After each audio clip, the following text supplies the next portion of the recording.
Wendy Padbury.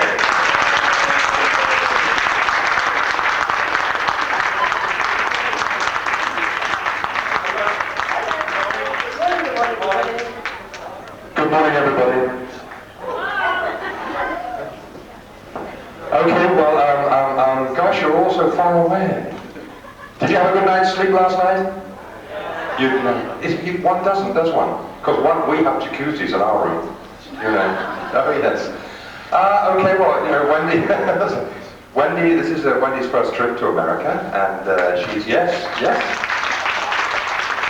And she's evidently very pleased. Paul Aldred got her a very special room. She's got sliding doors, carpet wall to wall. She said she's never slept in an elevator before. Okay, now, you know, don't you, that we respond best to questions. So, are you Doctor Who fans or are you Star Trek fans just coming in here to spare a bit of time? Are you Doctor Who fans? Yes?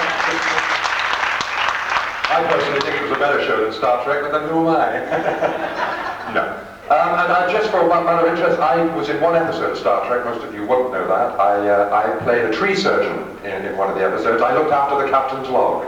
Now, these are the jokes, folks. We're going to get 2 chairs up here to sit down. Please ask us some questions, because that's what sparks off, you know, our answers. So if any of you have any questions for Wendy or I, we would be most grateful. Thank you so very much. Thank you. The check will be in the post. Thank you.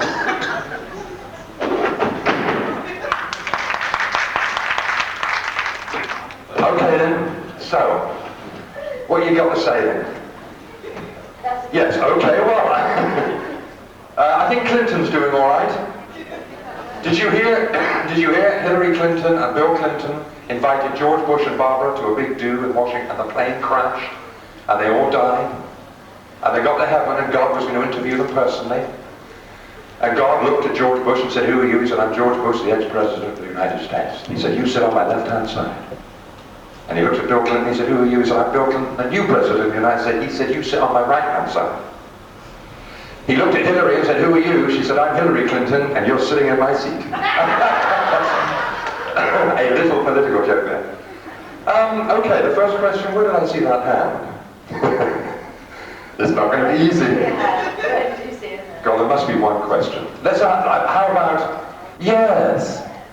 How long have you been in the series? Okay, I'll answer first because I've got the biggest mouth. I was in it 4.5 years. I started with Pat Troughton and Wendy, and that was about 3.5 years ago. God, I've lied again. And so I was in it 4.5 years, and Wendy... I was in it about 18 months, I suppose. Wendy took over from, I think, Deborah. Wendy took over from Deborah Watling. And, because Wendy played Zoe, and we were together in almost my first Doctor Who, which was Invasion, and all about the Cybermen and St. Paul's Cathedral and all that. So that was it, 4.5 years. I worked with 4 doctors, actually. I'm very proud of that. Yeah, I did. Well, I did Patrick Troughton for 3 stories, and I did all their stories with John Pertwee, and I did 2 with Tom Baker. And I did the 3 doctors with William Hartnell, who was only on film, because he died 2 weeks later. And absolutely, yeah. I think the fee from the BBC killed him. No, you know, it happened. Nice question, my dear, thank you. I think it's going to be the only one. Any more, just even if you're a bit shy, I mean, if you think everyone's going to look at you when you ask the question, you're absolutely right. They'll all stare. Yes, go on, like, where did I get this awful tie from? Just anything. Yes, my dear.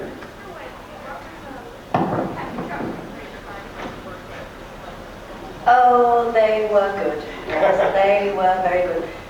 Patrick, of course, was, funnily enough, when I was a little girl, was actually my hero as an actor, because he was a very fine actor, Patrick, and used to be, when I was a little girl, on all the Sunday afternoon on BBC, they used to do classic series of Dickens and such like, and he was in those, and he was a really wonderful actor. So of course, when I knew, after interviewing for Doctor Who and auditioning several times and doing screen tests and all the stuff you had to go through to get the job, when I knew I was going to be working with Patrick, it was a real thrill.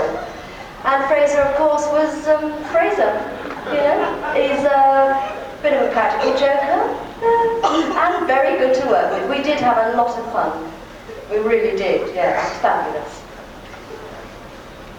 Well, thank you very much. We've enjoyed the panel.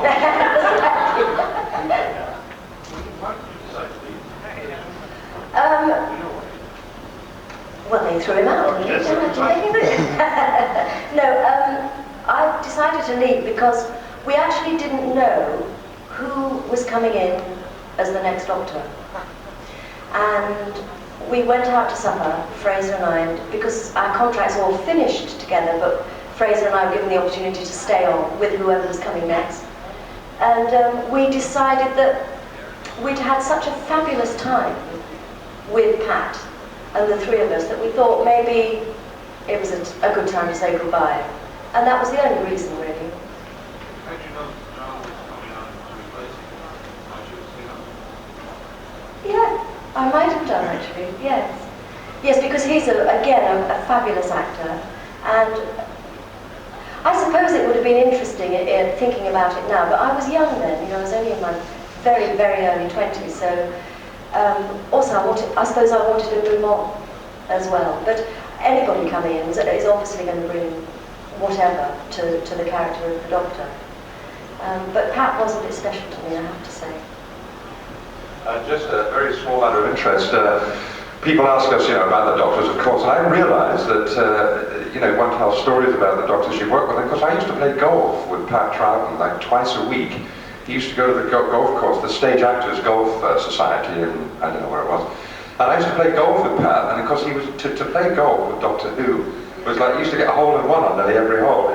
But he used to play with an old retired brigadier. And I forgot about the whole piece of playing, I used to meet him at 9 o'clock in the morning, we used to go around, and he was one of the guys that gave me confidence, because, I suppose most people think actors are very sort of, confident and all that, but really I think we're the most insecure people in the world, because you live on rejection when you think about it. Like Robin Curtis, I did a show with her a couple of weeks ago in New York, and she spends like 7 months a year getting work, and like 1 month a year working. So I think every time you get a phone call saying, no, you haven't got the part, you've got to either be very open-minded and realise that, it's just not your time. Pat was a great builder-upper of morale, and very funny too. He's a little bagger, really. He was a little bagger. Oh, yeah, right, we'll come to you. Oh, my darling, hang 1 second. This gentleman first, because he's paid his $10. Yes? Wendy, tell us about the Doctor Who stage play you did with Trevor Martin. Oh my goodness, that's heavens, goodness, I've forgotten about that. That was amazing. That was one of the most spectacular shows I think I've ever been in. Just photograph. Oh, sorry.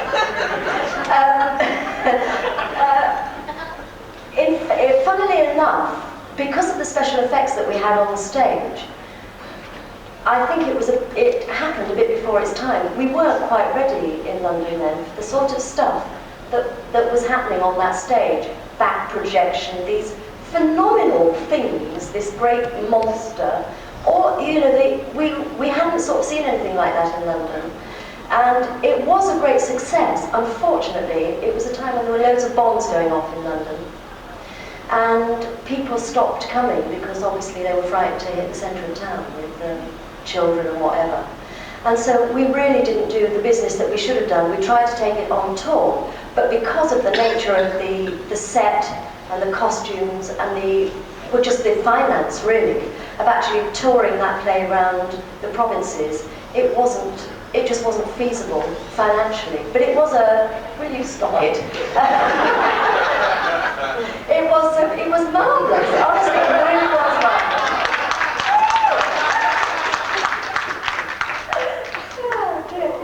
It was fun. And Trevor Martin, again, a lovely Doctor Who. He was a lovely Doctor Who. A bit like Patrick in a way. A bit of the same sort of style. And I got to go in a Dalek, because of course I never met a Dalek in the television series. But I did meet them on the stage. I actually got in one and worked it. Yeah! Well, I went around a whole hotel once just in a Dalek. He wasn't at a convention or anything, No. he was just on holiday. But can I tell you a quick story? When I first started in Doctor Who, I was a Yeti, and one of 6, and I was the tallest, and one of the guys that actually got paranoid because you're closed in and they were 3.5 inches thick with foam and fur, and you actually looked out of the mouthpiece, which was covered in wire gauze. And all of us ended up, like most of us have big noses in England, this gauze was rubbing and making our little noses sort of bleed while you're walking along. and you couldn't get out of it unless two prop men, they had to put a big piece of wire through the zip and actually pull it down. I mean, you were actually sealed in there. And one of the guys was a little bit sort of sensitive, and he actually wet himself, I can't think of a better way to put it, and he peed in his own Yeti. And the funny thing is, the next morning when we were on location, and Fraser knows this story, when we got on location in Covent Garden, I noticed that every other Yeti was there like an hour early, and they all didn't want to get the one that had been pissed in. You know, so there were 5 actors going around and opening up these Yetis and sort of going, you know, like, and the guy, he got his own suit back, which is just as well, you know, it's like, it's what they call pissing in the wind. But I just never forget it. I mean, you see this little drop of water sort of coming out of the foot of a Yeti, and there was me trying to act seriously as a Yeti. And the only other thing I did as a Yeti is I accidentally fell over when we were in an underground, there was an underground scene where I was the lead Yeti with the gun. Douglas Camfield was directing. And they made a fake underground railway line in the studio, and it looked so real, funnily enough. You actually, on TV, it looked, well, because that's the whole art of show business, to make everything look like what it isn't. But I had this ray gun, or whatever it was, and Douglas Camfield, who was a wonderful guy, but a very strict director, not a great sense of humor, but, you know, he was a nice guy, and we all loved him. And he said, okay, John, and of course they have to shout because you're inside the Yeti. Okay, John, can you... And this is where Pat Tran and I had to say something like, I don't know whether we spoke, but I had to take him down. And just as they said cue, it took a lot of setting up this scene, the lighting and the dark tubes and everything. And the barrel of my ray gun, the glue melted and it was like dropping. Like, so like, there's this huge Yeti going, whoa, and like the barrel of the gun. And I remember Douglas said, cut, Mr. Levene's gun is drooping. And I took that very personally. And so, you know, and I thought, right, we've got one full of pee, we've got a ray gun that doesn't work, and this is supposed to be a serious job. And so they set the scene up again. And they'd forgotten that one of my feet was in the cross thing of the line, like the railway line, which was made of wood. And as I went to walk forward, I went over like a ton of bricks. And the funny thing is, when you're in a Yeti, you bounce. And it was incredible. And it was like being in a theme park. And in the end, they only had this on video. I had all the other guys. I said, come on, let's live a little. And all you did is you just fell. You know, like, doom, doom, doom, doom. And we were all going, whee! You know, like, and then 2 minutes later, we were being serious Yetis. So that's my Yeti story. Madam, you had a question. Yes, dear. Wendy, welcome to America. Thank you very much. We made you feel at home. I'm just curious about the difference between American fans and British fans. The conventions, their attitudes. I'm extraordinarily enough, for whatever reason, and I think it's mainly because it's really difficult to get your head around, like you people being here today. Well, for me, I've never got involved in conventions. Nothing to do. It was actually started when working with Pat and being young and new into the business. He was actually a very private man, and it was very much a job. And we would start at 9, we would finish at 5, and anything over and above that was his own private life. And I suppose I learned from that. So there was nothing really happening when we were actually doing the series, promotion-wise. It was nothing, just a job of work that we happened to film on a Saturday. As wonderful as it was, that's all it was. And I suppose I learned that from Pat, that you didn't get involved with other things. So of course and it was all in black and white then. When I left and John came and it went into colour, and John brought with it a lot of other things, like he's a much more commercial actor, and so it all started to sort of take off. And because I wasn't in it then, and because I'd moved away from it then, I didn't really understand the success, actually. It is very difficult to comprehend. And so I've only ever been to that's not true, 2 English conventions. One was with a school with John Levene who phoned me up and said, this is absolutely ludicrous, you've got to come and let me take you tomorrow afternoon. And it was a little school in Wimbledon, just outside London, and so it was tiny. There were probably about 50 people there. And I can't judge. I haven't met enough people yet, or I met them, but it all seems very similar. You're all fans friends. I just find it amazing. I said to John this morning, I can't comprehend all this out here, because this wasn't in England. The convention I went to, there was nothing of this. It was just a few people in a school hall, that was all it was, who were obviously mad about the program. So I have no comparison yet. This is my first one, and it's all a bit daunting, actually. It's amazing. It is amazing. And also, one of the reasons I thought that I might not ever do one was because it was 20-something years ago, lots of years ago, and I thought, God, no, I'll walk on there and go, who's that? You know, who's that old lady?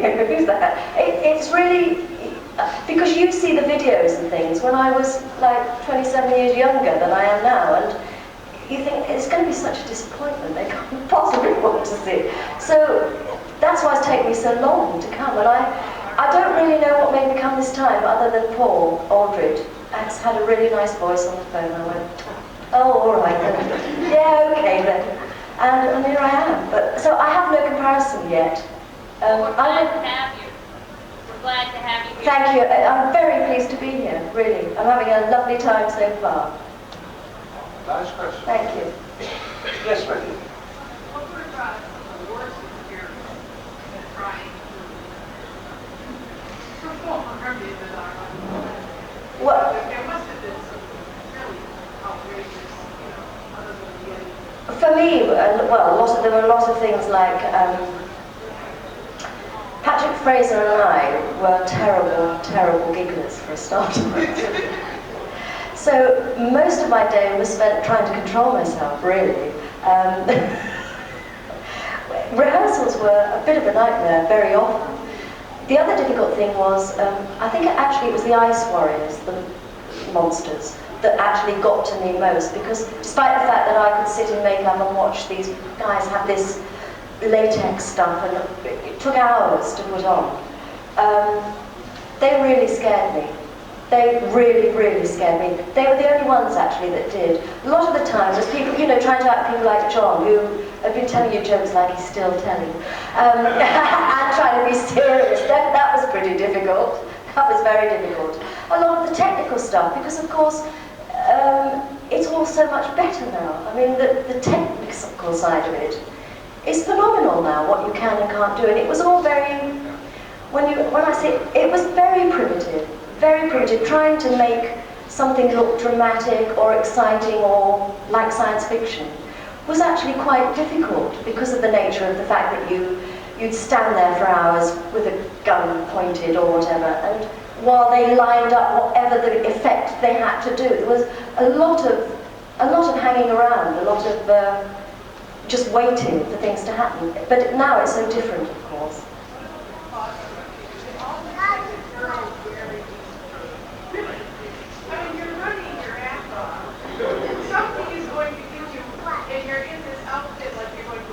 Yeah.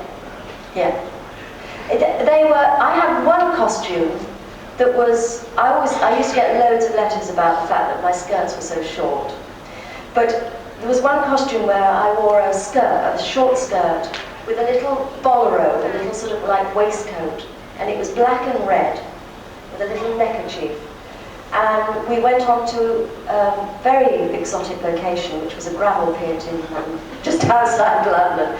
And I put on this skirt, and I had to climb up these rocks, and this dress tore, and it was made out of PVC paper, and it just ripped. So every time I moved, it was every time it tore. It was the most extraordinary thing to make a costume out of, apart from the impracticality of a short skirt and the amount of stuff I used to have to do in it. The fabric itself was just a joke. And always I used to wear those sort of catsuit things, with zips up front. Always the zips were going. Or I'd be lying on top of the TARDIS and I'd say, stop, another zip. It was all open. No, they were, for whatever reason. I don't know why they wanted us to wear those sort of costumes. I think it was just the female thinking that that's what men like. Men are sort of... Was it?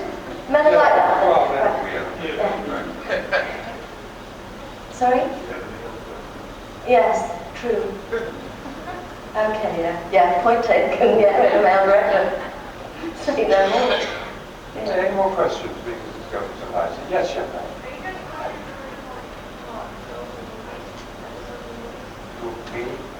Well, I don't sort of act anymore. Some people say I never did. I'm going back to do a small independent video with Nick Courtney, the Brigadier. And it's going to feature the Yetis, which is going to be exciting. I don't get to England very much now, mainly because, well, you don't get much opportunity to go over. But I think I've got a feeling that Doctor Who is not dying, but this recession, this worldwide recession, is taking a lot of heart out of conventions. Except, I must confess, for the Star Trek. But we know our place. I mean, we're second to Star Trek in terms of the fact that our episodes cost like 40,000, and theirs are like 1,200,000. So they're entitled to have the best show. And also America, you see, you people produce gloss and pace better than we do. All our stuff relies much heavier on the writing. Like I said yesterday, I mean, Shakespeare, we had Shakespeare. I mean, I love Shakespeare. I get his books as soon as they come out. And funny enough, we were talking about where we came from in England. I remember we were born in quite a poor area. In fact, we were so poor when we had a rainbow over our village, it was black and white. And I wore hand-me-downs till I was 16, and I had 7 sisters. I ended up in the classroom one day with the same dress on as the teacher. I think he was more embarrassed than I was. Any questions? Yes, so you've done it all, haven't you? Reverse on a rather traditional question. Let's see. Which episode? The Demons. Which episode did you least like? The last one with Tom Baker. He said honestly. Yeah, atmospheres change. Like, John, when John took over from Patrick, John was a radio star, okay? And he was really, big. And the only reason John Pertwee never became a worldwide success is because of Danny Kaye. For you people over 15 or 20, you won't know who Danny Kaye is. But Danny Kaye was a slightly red-haired actor, and he was good. I mean, when you think of that, one of the vessel with the pestle, the brew that is true. And John, his career suffered from it, but he was what I call a personality actor. I mean, I never considered myself a good actor by any means. In fact, that was my biggest problem when I was in the show. It took me 2 years to get over the fear of letting down my fellow actors, because all I ever heard was they did repertory and they went to drama school, and I did none of this. And I mean, I really don't know how I ended up in the show. I was one of 18,000 actors and extras in London. And the reason I now was told that Douglas Camfield had spotted me a year and a half previous to me entering Doctor Who, because I played a policeman and I had to walk past some French windows where there was a dead body inside. And he said, I'm going to ask you a very strange thing. Although you're only an extra, I'm going to ask you for a particular walk and a particular look through this window, which is vital to the scene. And I remember never having been an actor before. I thought, well, what can be vital about walking past a bleeding window, But anyway, obviously he did what he wanted. And he planned that I was always going to be Sergeant Benton, although I started off as Secret Agent Benton. And like Wendy said, when you're in the show, you don't know you're sort of famous. I mean, famous is just a funny word, but it wasn't until I started getting on the local buses and hundreds of kids would run up and say, have your autograph. And to you just get up in the morning, you get on the tube train and the Acton line, you get off, and I can remember you go into the BBC rehearsal room and there was Rex Harrison over there, Robert Wagner was over there doing Colditz, which is an old war thing, and you'd see all the actors and there'd be like 2 Indians over there, a Cyberman, it was like being on acid, But without it, it's like, as you know, we don't have a drugs problem in England. No, we can get them anywhere. I heard 2 heroin addicts talking in the underground when I went back. It was really strange. And one of them said to the other, can I borrow your needle? And he said, oh, what about AIDS? He said, don't worry, I'm wearing a condom. I thought that was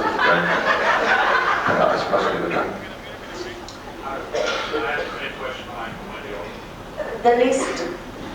The episode you liked? I can't remember an episode that I liked least. I really can't. Every story was, well, obviously every story was different, but I can't remember anything that I didn't enjoy doing, I have to say. Why did you not like the last episode with Tom? Well, because Katie was leaving to go to Australia, John Pertwee was leaving, Nick Courtney had already gone, and they replaced him with this strange brigadier guy who was wasn't he just sick-making? Tom just brought, I mean, you know, most people say Tom was difficult to work with. Well, I mean, I didn't get that close, but a new team came in, Elizabeth Slade and Ian Marter, and they were sort of what I call quite posh. They all did the Times crossword when I could only just read the Daily Mirror. Tom had no sort of sense of humour, meaning like Pertwee and Katie and I were always laughing and joking and just being like Wendy and Fraser, keeping it light-hearted so that the guest artists would feel at home, because none of us have real big egos. I mean, I hope that comes across. We don't have any egos to fill. I think that's why Doctor Who actors are a little bit sort of more approachable, although I must say the wonderful guy we have, I always forget his first name, from Star Trek, Walter. I mean, he's just like, he's terrific. George Takei, I've done about 8 shows with George. He's a runner too, so we ran San Francisco Bridge together, which was rather nice. That's a real buzz. If you're a runner, do the bridge. It's awesome. And Tom was like, I don't know, I can't explain it. I suppose he was wrapped up in what he knew was going to be a big future. After all, he did do it for 7 years, but there was no fun left in it. It was like a hard edge. And I remember Nicola Bryant said that, you know, if you can't go into work and enjoy it, then in all honesty, what's the bleeding point of going into work? You know, it's like the guy that got to work. A friend of mine, he was supposed to be at work at 8 o'clock in the morning. He got there at 9. Supposed to be there dead on 8. He got there at 9 o'clock, and he was bandaged head to toe, 2 broken arms, 3 fractured ribs, and a broken skull. And he said, "I'm sorry I'm late, Governor, but I fell out of a 14-story window today." And his boss said, "And that took you an hour?" You know, and like we had, so there was never any fun, and you went in, and when you left, you never felt as though you'd achieved anything. But that's just different characters. Pat Troughton, Fred, to John Pertwee, to Tom Baker, and I'm sure it changed again when the younger doctors took over. And I'm glad I wasn't involved in that one. I suppose that's the fear I had that might happen if I didn't go. It probably wouldn't have been like that, but I suppose that feeling is that it might not just be as good as it is now. I don't mean the programme, I mean the threesome, the feel of it, the fun that we had. I'm sure that's one of the reasons. You said you were glad you weren't involved in the other doctors. Oh, well, yeah, it's nothing like, really, just that you have an image of a show, like, you know, like for example, Cheers. I mean, could you get a better comedy than Cheers, in a way? Certain shows have breathe their own energy. And I found that the Doctor should always be an older man. I mean, as a middle-aged guy myself now, like Patrick and John, I could believe them. If they were to say something humanly serious, I could believe them. But like Sylvester, Colin and thing, I never saw them. I saw more of a chauvinistic attitude, like Colin Baker's Doctor. He never stopped lambasting his Perry. I know how these things work. And I used to sort of watch the odd one, and I used to think, my God, having a doctor slagging his female companion for a whole, who wants to watch that? And that's, you know, and it's nothing to do with Colin or Nicola or anybody, because you know there were people that didn't like my character, you know, my mother, and so I lost all interest when I saw the Doctor's, well, not the power of the Doctor disappearing, but the rapport between companion and Doctor. Any more questions, please? Just a couple more. We've only got another 10 minutes now. Yes, my dear, and you at the back next, sir.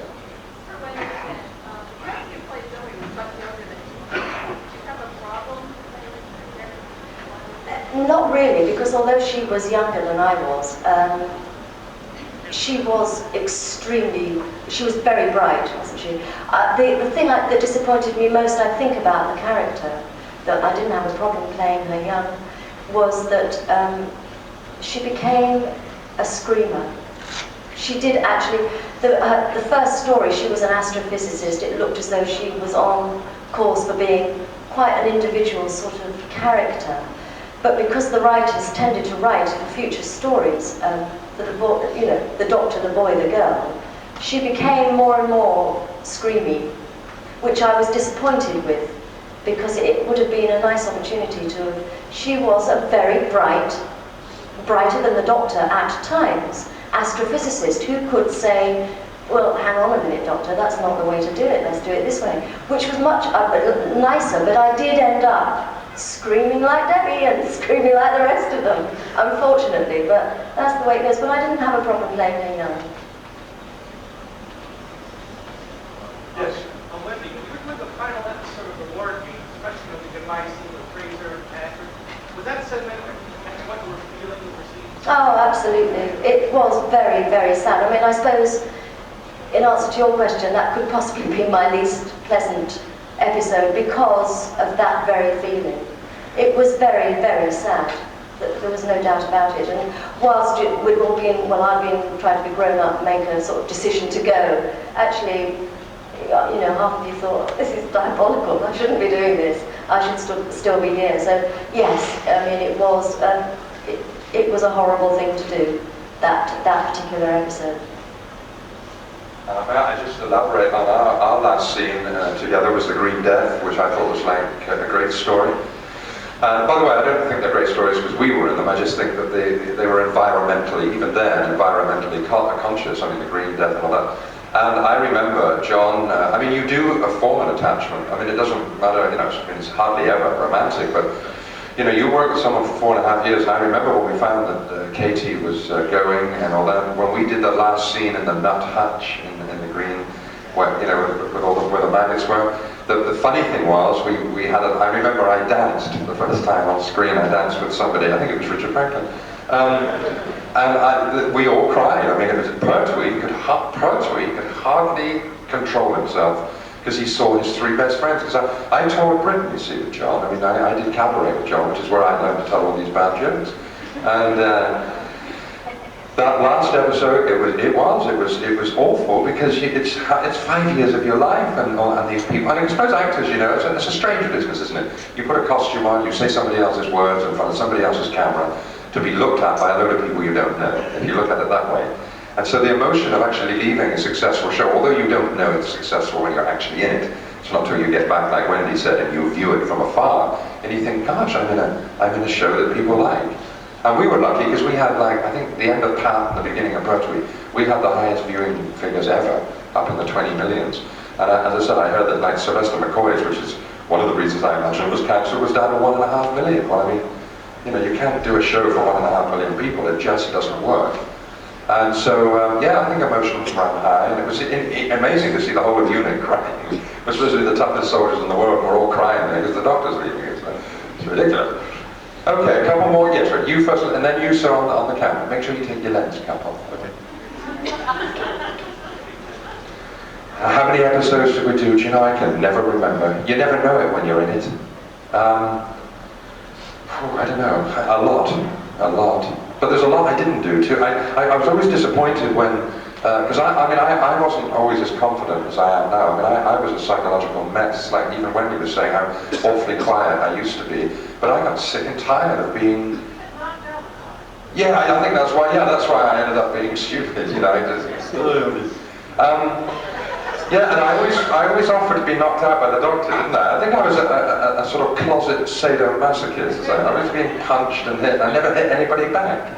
Oh, apart from the Brigadier, I gave him a... Yeah. Yeah. Benton hits the floor again. I've forgotten what the question was. Oh, how many episodes? I reckon about 55-ish, 60. Oh, I don't know. Think of a number between 1 and 100. Gentleman on the camera. I have a question for both of you. How was it like working in the 5 Doctors, Wendy? And John, how was it like working in wartime, the video? The 5 Doctors was odd for me. It was a very odd experience because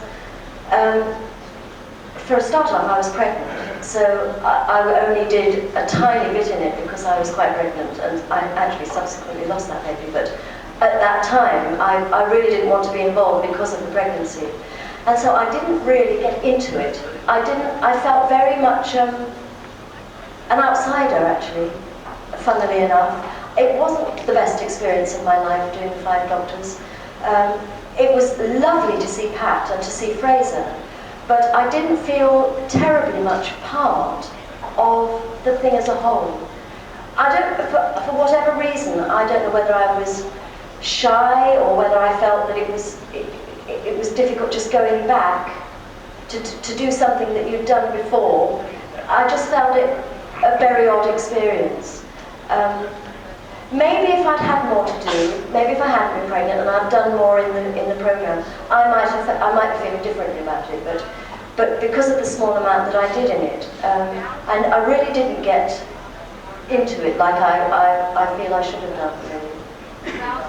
I'd like to add, I was invited to join the Five Doctors, and I wasn't pregnant at the time, but I was just going to say, it's interesting, with 5 doctors present, you'd have thought it would have been all right. I turned it down because I'd just gone through a divorce. In fact, my wife buggered off with my best friend, and I miss him. And I had the script sent. Peter Moffat, the director, sent me the script. And my daughter, who, I love very much, and I don't know, she's 26 now, so she must have been about whatever the Five Doctors was. And I got the script, and John Pertwee and Nick Courtney had phoned me up and said, are you going to do it? Because I've been out of the business since '75. And I saw my part, and it said Benton. And I had 5 lines of dialogue out of vision. And my lines were when Patrick Troughton, Doctor 2, came in, my lines were something like, excuse me, sir, you can't go in there, it's secret or something. And he said, what do you mean? I said, I'm sorry, sir, you can't, and this was out of vision. Now, this has got nothing to do with vanity, because I don't think I suffer from that, and I certainly wouldn't with a Doctor Who 10 years after I left. And I thought, I will not go in, because my daughter was very proud of me. I mean, all your kids are naturally proud of you. And she said, Dad, I don't think you should do it. It's a bloody insult. You put 5 of your years in, because I worked damn hard as a guy that thought he couldn't act. Imagine the pressure I put on myself. And I looked at these 5 lines out of vision, and I thought, I'd rather die than go in and give the BBC a day of my time. Plus the fact that I think I was insulted that at least they could have had me in vision and just said, sorry, but how would I have not recognised the second Doctor when I mean, especially like with the 3 Doctors, and that was my favourite piece, working with Pat Troughton. I had such a big part in the 3 Doctors. I went in and I was very nervous, and I got on their nerves sometimes because I said, I don't think I can do this. I can do all the action stuff because that's reasonably easy. And Pat Troughton put his little arm around me and he said, John, you're a good guy, we like you, you just do this part, we'll do it together. And I saw him last night and he was dead right. I mean, I was good in it because he bothered to say, look, you're okay. So I sent the script back and said, I'm not interested. And I was dreading, because in those days I said, I wasn't as confident as I am now, and I thought, oh God, they're all going to say, oh, Levene won't do it because he thinks he's, and all that. And it turned out that it wasn't like that. But Peter Moffat phoned me up and said, we'll do a rewrite. A week later the script comes back, I've got 7 lines, 4 of them still out of vision, even stupider. And the other 3 I don't think I'd have said even if I'd have been drunk. So I wrote back to Peter and I said, I just am not interested if that's the way they want it, so I didn't do it. Then when I saw the show, I thought it was just a joke. But then that's because I thought it was so bitty and a lot of people didn't appear to enjoy doing it, which Wendy's just like semi-admitted because you feel you're not a part of it. So and then Peter Moffat wrote me a letter and thanked me for my integrity, which in other words he said, in all honesty, he said, be between you and I, well it's now between all of us, but he said, the fact that you turned it down means at least you have integrity. And so I'm very happy I did it. And sort of wartime, Keith Barnfather, who produces real-time pictures and does all the myth-making stuff, these people had written a script, and I thought it was pretty good, and Michael Wisher had offered to play my father, and it wasn't a bad, there's a couple of pieces in there that I think are brilliant, and there's a couple of pieces in there that are really bad. But it's a great half-hour piece of Doctor Whoism. It's the hardest job I ever did as well, the hardest job I ever did that wartime. I never want to do anything like it again. Good morning, sir. Oh, yes. Where is it? No. Is that real language? That's Klingon greeting. Klingon. Klingons say, what do you want? Okay. I said, what do you want first name? Look net. It sounds good, doesn't it? You look bloody good and all, I tell you. Does it not sort of itch and everything? Does your nose itch? Yes. So now we know that Klingons' noses do actually itch. Or I should say, my name is Kojan. Okay, do you have a question, Kojan? Any questions about Doctor Who? He said, what's Doctor Who? My name is Luke, son of Ram. He's more entertaining than we are, get out. Klingons love Doctor Who. Well, I should think that you've got good taste, sir. Is that your own hair or no, it's a wig, isn't it? I'll tell you what, it's expensive living in California. I'll tell you, talk about expensive. I went to a barber shop once. I said, how much do you charge for a shave? He said, $2. I said, how much for a haircut? He said, $25. I said, shave my head. Isn't it great stuff? Couple more questions. Yes, ma'am. John Smith. No. I thought it was John Smith. Why did I think that? I know they called Benton John Benton, which I thought was very good, and they called me John. I thought it was John Smith. Oh, right. That's well. So I was half right. I was half right. Okay. Well, look. Just another 2.5 hours to go, ladies and gentlemen. Who's on next, by the way? A Star Trek person? Yes, sir. It's just you two, really. Isn't it? We got curious to you, John, yesterday about what you've done since Doctor Who. We haven't heard anything at all about that. About since Doctor Who? I did lots of other children's series, a sort of adventure series. I did 3 years of that.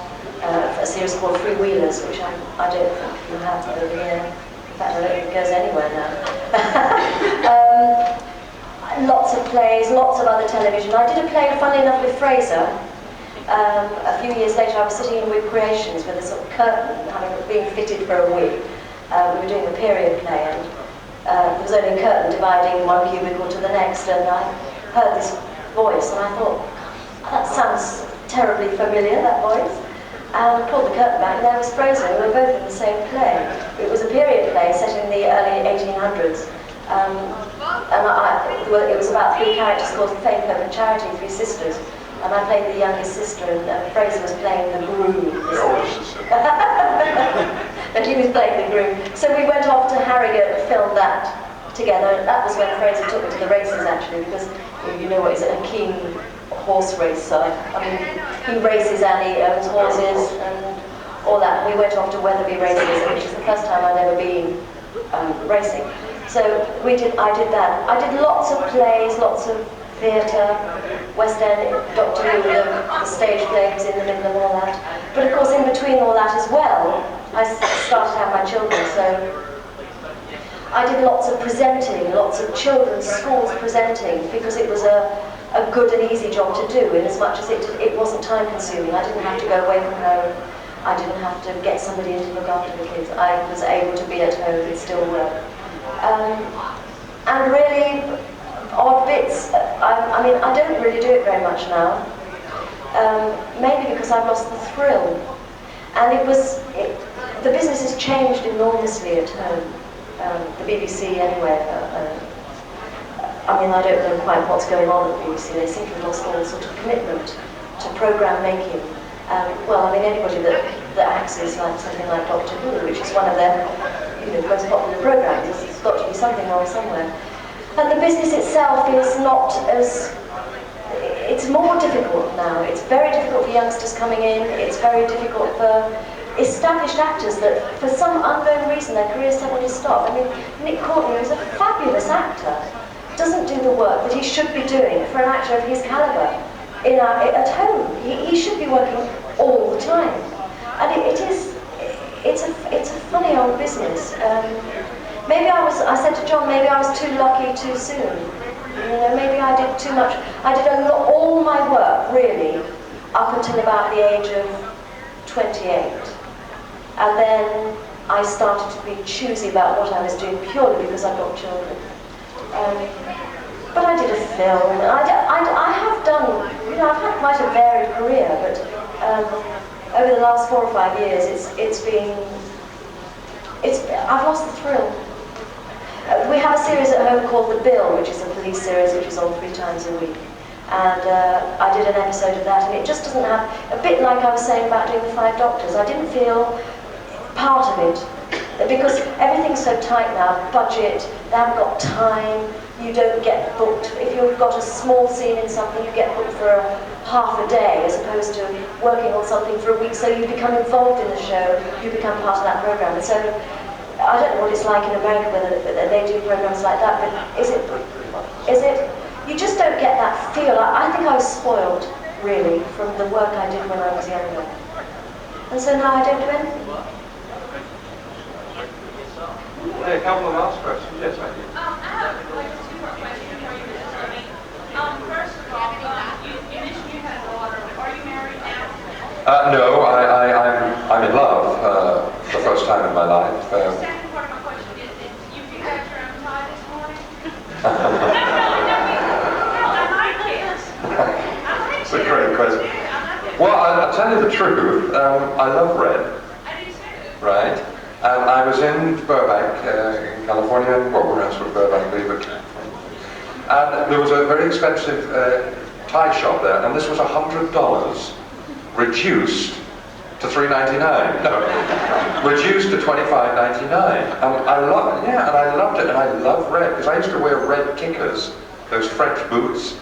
And I know Sylvester McCoy and Colin Baker wear them too. But red to me is the most vital colour in the world because it's so alive. And if I were a lady, I would definitely, I mean, you can't wear a red suit if you're a guy. Well, I suppose you could. But I love red, and thank you, madam, for embarrassing me. No, it's a lot, it's not, but it doesn't tie as well as it looks, strangely enough. Being English, we get great, oh, I saw a program on silkworms the other night. What busy little things they are. And you know, evidently they're the only creature on Earth that needs a human, like we destroy just about everything else, don't we? I mean, you know, we beat kids up, we slaughter animals, we torture animals, but we don't mess with the silkworm. And it's the only thing that we have that has to have the human involvement to live. I found that out on television the other day. Yeah, don't ask me why. Yeah, so all right, so is that it? That's okay. Well, I'm not a great dresser or anything, but I sort of just like what I like. And I used to be a suit man, you see. I used to dress in suits all the time. But now I'm more free, I'm more Californian. Because you know what they say about Californians? It's like the laid-back neo-Nazis. That's how, you know, you want to live, don't ever live in California. Yes, handsome. Okay, well you say, you'll do. Pardon? Oh no, hang on, I didn't hear it. Yes. Oh no, that's the show I produce. I'm an executive producer and director for the Robert Wagner Tennis Classic every year. I say every year, I've only done it for 3 years. And I was invited to MC because of my English voice. And Robert Wagner and I had met each other 24 years ago. And he didn't ask for me, but when they suggested that they had, because Robert Wagner is such a big name in Hollywood that he can ask anybody to come, and they do. And our first act was Dionne Warwick. And as MC, producer and director, which was like a hell of a burden to take, but I'm thrilled I did it. It took me 11 months to produce, but what a show in the end. And I got on real well with the stars, you see, are nice people providing you approach them nicely. Like Dionne Warwick had been insulted by a lighting guy. And it was my job to pacify her, and I just did what came naturally. I mean, I was excited meeting Dionne Warwick, and I just went up to her and said, Miss Warwick, I'm John Anthony Blake. And she caught hold of my hand, and I said, you know, I understand you've just been insulted, but you know, I beg you to get up and still sing tonight, because she was going to walk out. And I said, just remember, it doesn't matter about one stupid person.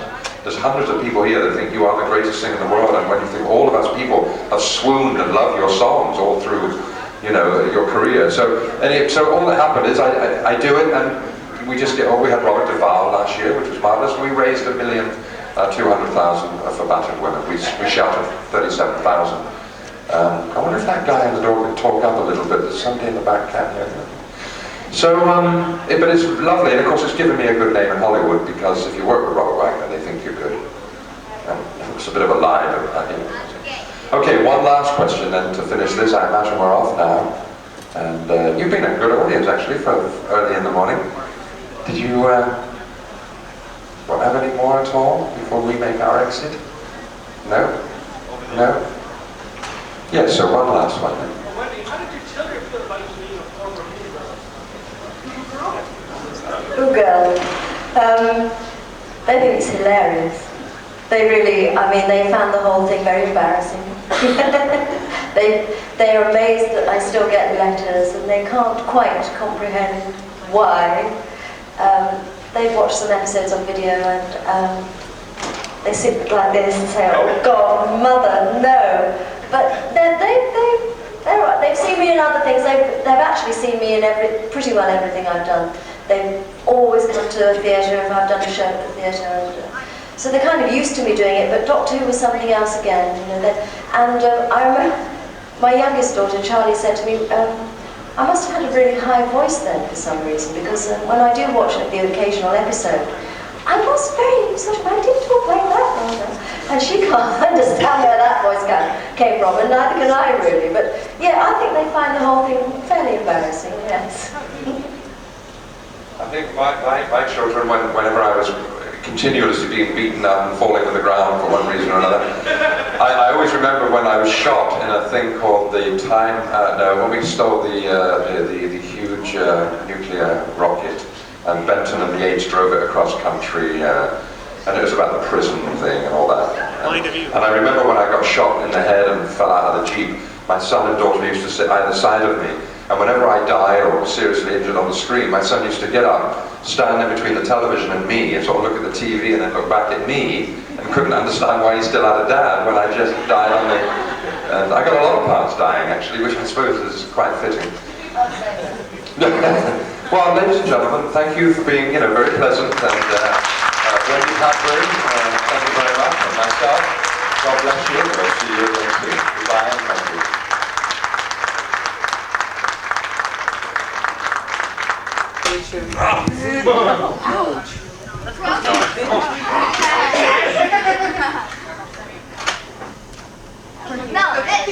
Oh, that's what it is. Oh, that's so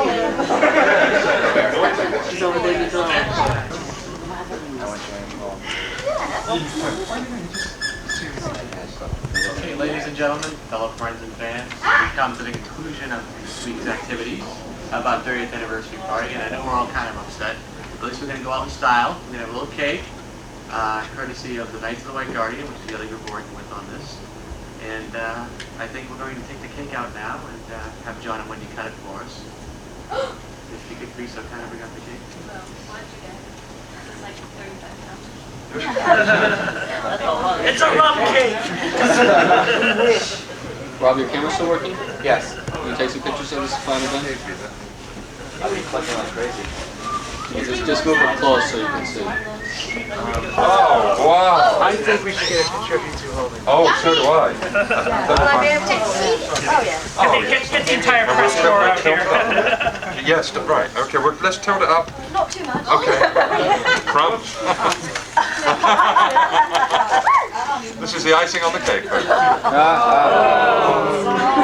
You'll be glad to see me go. All of us. Isn't it nice? What a job, what a job. Yeah, Okay, shall we'll do it as though we're married, right? I don't know, I hated the whole thing. We're not really cutting it, are we? Are we really cutting it? Yeah. Oh, right. We can't cut that. Oh, it's a surprise. Right, ready? Yeah. Yeah. Not the most difficult thing in the world. What I'll do is I'll just start it off by... A sunshine. Oh, it sounds such a shame. I know. You're killing the Doctor Who. It's got to be done. What's that, plastic? Oh gosh, I hope not. Can you eat that?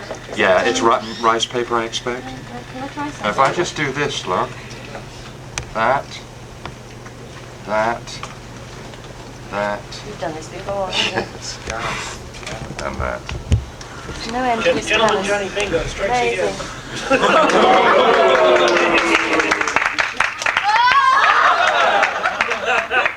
Never repeat a trick. Good thing you didn't get mixed up with that.